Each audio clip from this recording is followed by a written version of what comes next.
I'm Marcus. I'm Ryan. And together we are the Northwest Sports Fanatics. Now, week 14 of the NFL season is in the books, and we just concluded the college football season. Now it's time for the postseason for college.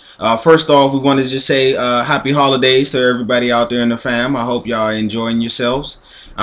So I'll start it off with some of our standout offensive players from this past week in the NFL. And first off, I want to go with the quarterbacks, and who else but Mr. Tom Brady. Tom Brady showed up pretty good. You know, they had a sluggish game with the Cleveland Browns out there. He ended up with 418 yards, 2 touchdowns, 27-26 win. A tough win. I say it's a tough win because, you know, they lost Gronk. He's out for the year with a torn ACL. Yeah, injuries. It's just a killer for a team. That's hurt, especially when it's an impact player like that. Next up at the running back position, I got to go Mr. Oh, he hit his little dance. Mr. Shade McCoy. Hats off to you, man. You are having a good year. This past weekend against the Detroit Lions, you rushed for Philadelphia Eagles record, 217 yards with 2 touchdowns. In the snow out there, that game gave me flashbacks, man. Playing in the snow when you was little, that game looked so much fun to be a part of. And for my wideouts, I'm going to go with the big man down in New Orleans. Not Jimmy Graham, but the other big man, Marcus Colston. In a meaningful game, a statement game for me that I thought for the New Orleans Saints. Right. You came up huge, 9 receptions, 125 yards, and 2 touchdowns. But don't get too excited over that because you got the Carolina Panthers coming up in another week. Right. And what about on the defensive side of the ball? Any standout players from this weekend? Yeah, I'm going to roll through a few of them real quick. First off, like I said, I don't like to shout out players usually on our own teams unless they play really well. Oh, yeah. But Levante David, linebacker, he's on the list again. Pro Bowl, get him in there. You got to vote. 8 tackles, 1 sack, 2 interceptions. We played the Bills, so 27-6, rolled them up pretty nicely. But Levante is really proving that he's one of the up-and-coming linebackers in the NFL. Everyone knows Kuechly on Carolina, but you got to learn about Levante David. He's a pretty good player, so look out for him to keep playing well, and hopefully he'll make his first Pro Bowl in his second year. Okay. Next, I got to shift over to defensive end Justin Tuck. Okay, Mr. All right, Tuck. 2 weeks in a row, 5 tackles, 2 sacks, 1 forced fumble. You did lose to the Chargers, obviously in a tough game, 14-37 there. But, obviously Justin Tuck's playing well, so shout out to him. Next, I want to go to another OG player, right? Mr. John Abraham. Oh. All right, so former Falcon. He's on the Arizona Cardinals now, right? 5 tackles, 3 sacks, 1 forced fumble. He played Rams in the divisional game over the weekend, went 30-10. And I don't think people thought John Abraham could put up 3 sacks in a game anymore. So shout out to you, OG's still doing it. So shout out to John Abraham. And my last guy, kind of a no-name guy. Some people out in the South will know who he is, but Junior Gillette. Okay. All right. Yep. They're a linebacker there on the Saints. 4 tackles, 3 sacks. You beat the Panthers in a statement game, like you said, 31-13. You were a little butthurt after losing in Seattle. You got smoked. So you came back home, and you're obviously good at home. You took care of business. But nice little stat line for you. What about the NFL? Is there any good games to watch? Power rankings? Yeah, as the season winds down, each game is more important, especially to the ones fighting for playoff position. My first key game for this weekend, I'm going to go New England versus Miami. Now, New England is fighting for a first-round bye out there in the AFC, and Miami is fighting just for a playoff spot. Right now, they're tied with the Baltimore Ravens at 7-6. Yeah, pretty amazing that the Patriots are 10-3, and this is probably the worst team that they've had collectively, and they're still winning games. So, hey, Bill Belichick and Tom Brady, man, you can do anything. The next game, I'm going to go with the Cincinnati Bengals versus the Pittsburgh Steelers. Showcase. Yeah, it's on a Sunday night game, hated rivalries. And, that division there is always going to be a tough game. Pittsburgh is still hanging on by a thread to a slim playoff hopes. And Cincinnati is looking to lock up that division. Might be a little passing of the torch. Yeah, that's what it's looking like to me because the Bengals are set up for years down the line. Yep. All right, and the last game I want to talk about this weekend is the Monday night game, the Baltimore Ravens versus the Detroit Lions. Baltimore right now, they won 4 out of the last 5 games, so they starting to come on strong. They still hanging on to the 6th spot in the AFC at 7-6. And the Detroit Lions, after a tough loss last weekend to the Eagles, they're hanging on as well at 7-6 to the lead with the Chicago Bears and the Green Bay Packers with Aaron Rodgers getting healthy here in a little bit. Must win for the Lions if they really want to make the playoffs this year as a wild card. You got to protect your home court. So those are our top games to watch this weekend. Now I want to go over our Northwest Sports Fanatics top 5 teams. Number 1.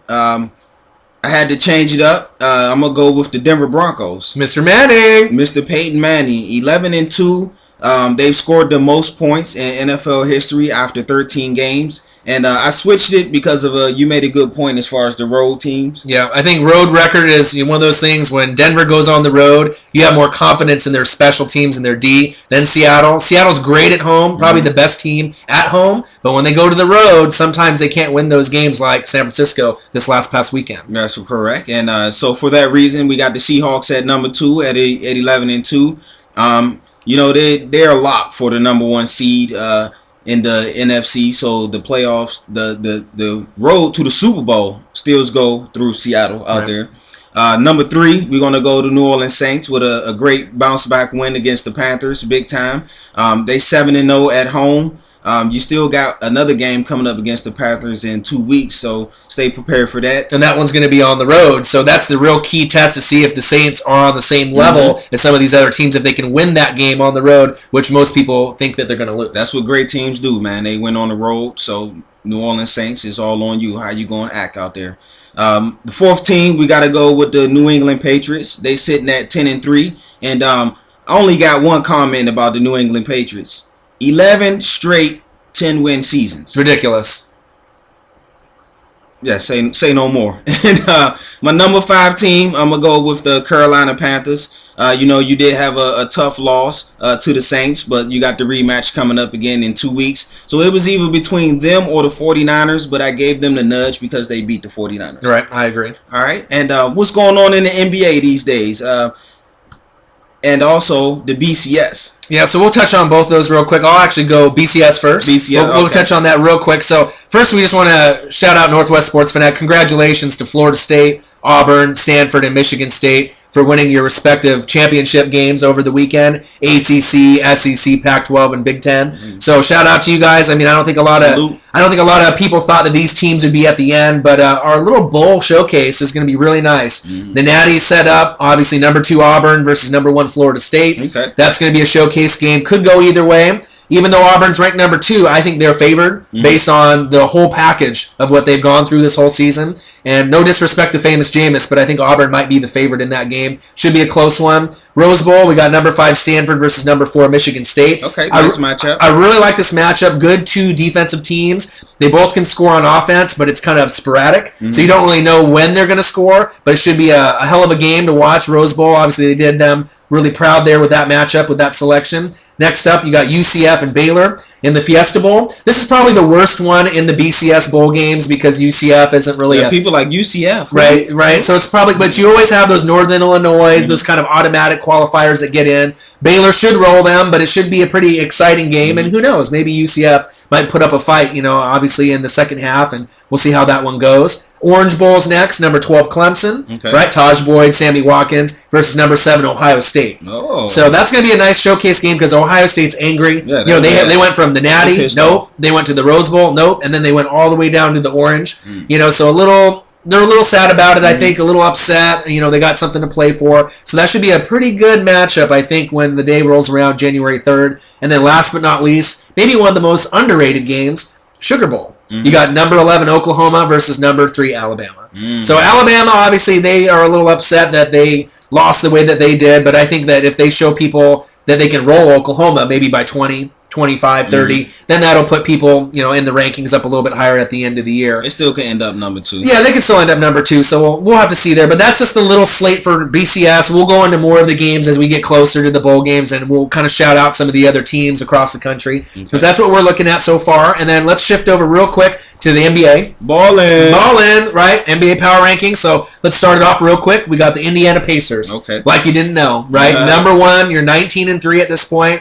And one little stat that a lot of people may not know, they have the second best start in team history for a team losing in the conference finals from the year before at 19-3. So that shows you the depth that they really have. They have all guys in the starting lineup, double figures, right? So you already knew that. Paul George on another level. I mean, we're really getting to that next set. 24 points per game. But you did lose to OKC, obviously, and that was a rough loss that you had. Tough game. They had a tough road trip. They played like the Spurs and the Mavericks, and then they end up with OKC. And you got blown out by OKC. I mean, it wasn't just like a 1 or 2 point loss. You lost by, let's see, it was 26?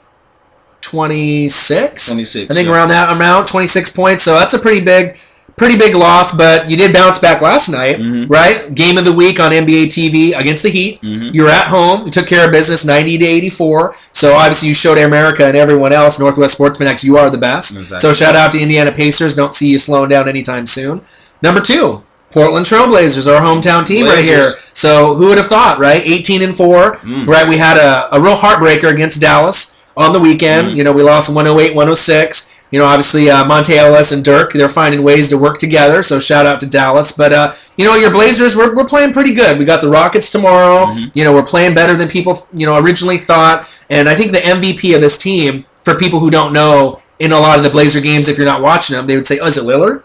Is it Aldridge? Is it Batum? Is it Matthews? But to me personally, I think it's Robin Lopez. That's exactly what I was hands down, because the impact that he has in the rebounds and the blocks, everything that he does, he gives them that toughness. Like we not having that around here. Right. Robin Lopez is going to get down and dirty. And we haven't had anyone since Marcus Camby, so it's really nice to say we got a true center, and he's probably better than his brother at this point. He's really stepping up. So shout out to you. And a little quick snippet. Lillard and Aldridge, they're both going to make the All-Star team this year. You're averaging 43 points combined. So solid. So, we're looking good. Let's just keep it moving, keep it rolling. Number 3, our rival, Oklahoma City Thunder. Okay. Right? You already knew Russell Westbrook, after the injury, was going to come back. KD is killing the league. They're playing well. Like you didn't already know. 29 points a game. He's just killing it. Russell's averaging 20 now since his injury. So he's on pace to do nice things. But the surprise, to me, is Serge Ibaka. He's averaging 15 points a game. He hasn't got injured yet. He's played every game so far, all 20. So I think for them to kind of take that step and catch up to Portland and these other teams, they have to have good play from him. And also Jeremy Lamb. So shout out to Jeremy Lamb. Kind of a no-name player. If he starts rolling, he might be able to get a nice little win streak going. A little more bench play. A little bit more bench play out there. And then number 4, we got to go to the Spurs. Okay. Right? The wily veterans. 16-4, the OGs out there, right? Thiago Splitter had a calf injury, so they're kind of worried about him. Okay. They had a little trip to Mexico that didn't work out. He had the lights go down, had some problems there, but the big 3 is averaging 40 points a game, right? You got Ginobili, you got Parker, you got Tim Duncan, but obviously Kawhi Leonard is my favorite player on the Spurs. Obviously, that's not a Hall of Famer, and Kawhi Leonard, you're ridiculous. So keep playing, and we'll have to see where this goes as we move forward. And then number 5, we haven't forgot about all the Miami Heat fans out there. Right. Miami Heat, like I said, you're number 5. You have lost a few games. If you were wishing you were going to get 70 wins this year, it's not going to happen. No. You're 16-6. Now, the big 3 is averaging 57 a game, so that's solid. Obviously more than half their point total there. LeBron, 25 points per game, 6.3 assists, so he's doing his part. But, it's one of those things where, you win so many championships, you're going to rest your players from time to time. So when they rest Wade and you lose, don't be mad and upset if you're a Miami Heat fan. They're just see the bigger picture. Big picture. At the end of the tunnel, it's going to be Miami Heat, Indiana Pacers, and then you're going to have to wait at that point. So obviously don't waste your players if you don't have to. So that's our NBA power rankings for the top 5 there. Do you have any players to shout out in the NBA? Of course, I got to shout out our NBA players of the week. First up, in the Eastern Conference, Mr. Jordan Crawford, right, of the Boston Celtics. Wow, I remember you from back in our Washington Wizard days. He averaged 23 points, 6 assists, and 3 rebounds. So shout out to Jordan Crawford for the amazing week that you had. And also a good thing is that the Celtics went 3-0. Right, and not to be confused with Jamal Crawford. Right. This is a different Crawford that we're talking about today. The one that dunked on LeBron. You'll see. Showtime. All right. Next up, we're going to go in the Western Conference. And who else but LaMarcus Aldridge. Oh, here we go. Blazers. This is like his 3rd week. He got Player of the Week. 26 points, 12 rebounds, 4 assists. And most importantly, the Blazers went 3-1 in those games there. So salute to our NBA Players of the Week. Now here on Northwest Sports Fanatics, we doing a little thing as far as you guys ask us questions, and we're going to get to them during the show. Today we got 3 questions. The first question up from Mr. Chris Narducci out here in Oregon, and he wants to know, what do we think about RG3 being benched? I think RG3 being benched, I think it's more surprising that it's not he got benched to be replaced, but they're going to make him inactive. Mm-hmm. So chances are, if something happens injury-wise to obviously your starter at that point, you might be going with Rex Grossman at that point. But for me personally, I think that they should have probably did it a few weeks ago. Mm-hmm. Obviously RG is a supreme talent, but people got on Cam Newton and were hating on him, and then now they got their defense kind of up on a high level, and everyone's on him again. It's all over Cam Newton all over again from like his rookie season. So I think if you're a Redskin fan, don't worry. You're going to have ups and downs, and this is a good decision for now. And it is kind of disappointing. You have to give away your draft pick, but you have to look big picture. Right. Rebuild, get that defense going, get your offensive line going, and I think this will be a good move for them moving forward. What do you think? For me, me being a diehard Redskin fan, me personally, at the beginning of the year, I wanted to sit him for the first 6 games because everybody's not Adrian Peterson. Everybody just can't come back from an ACL and perform at an MVP level. Right. To me, he still has a ways to go as far as reading through his progressions and being an NFL pocket ready quarterback. Mm-hmm. His athleticism again is off the charts. He's not as explosive, but that's expected when you're coming back from an ACL. Mm-hmm. I just think with a lot of hard work and in the film room, looking at tape, he'll be back next year. Year 3 for an NFL player is the year that everything you finally get it and the game slows down for you. So hopefully he'll work hard this offseason and he'll be back next year strong. The next question comes from Dominique Thompson out there in Washington, D.C. What's up, little cuz? He wants to know why Dallas doesn't run the ball consistently. All right. Well, I think for the Cowboys, they don't run the ball consistently because they have injuries. Mm-hmm. You never have had a running back that can stay healthy for a full season in years. I mean, you can go back through all the older running backs that they've had, and this is probably the best one that they've had. I would say probably in the last 3 or 4 years. Oh yeah. And when he's healthy, they win games. Yeah. When he gets the rock 20 times, you're probably going to get 80 to 120 yards, and he'll give you maybe a touchdown or 2. But obviously, Romo feels comfortable with the passing game because that's what your strengths are. Mm-hmm. You have Witten out there, even though he's aging. You have Des Bryant, top 5 receiver in the league. You have your rookie. Obviously from Baylor, Terrence Williams. Yep. So that's what they feel comfortable with. But I think the main thing is the O-line. They haven't really had a healthy O-line either, and that has something to do with it as well. What do you think? I think that they don't run the ball because it's not the makeup of that team. They're kind of a finesse team. Mm-hmm. They're not the smash mouth. We're going to run the ball 30 times and pound it 200 yards a game. I don't think that's the makeup of their team or their head coach. Yeah, they're not really like the Bucks or the 49ers where we're running first, passing second. They're passing first. And then running second. So until you switch that whole makeup, and you want to be known as a running team, it all starts with the head coach. Yeah, maybe a coaching change. Maybe that's possible. And so our last question here, it comes from Nate McGrath out there in Salem, Oregon. What up, Nate? How far can the Blazers go with this team?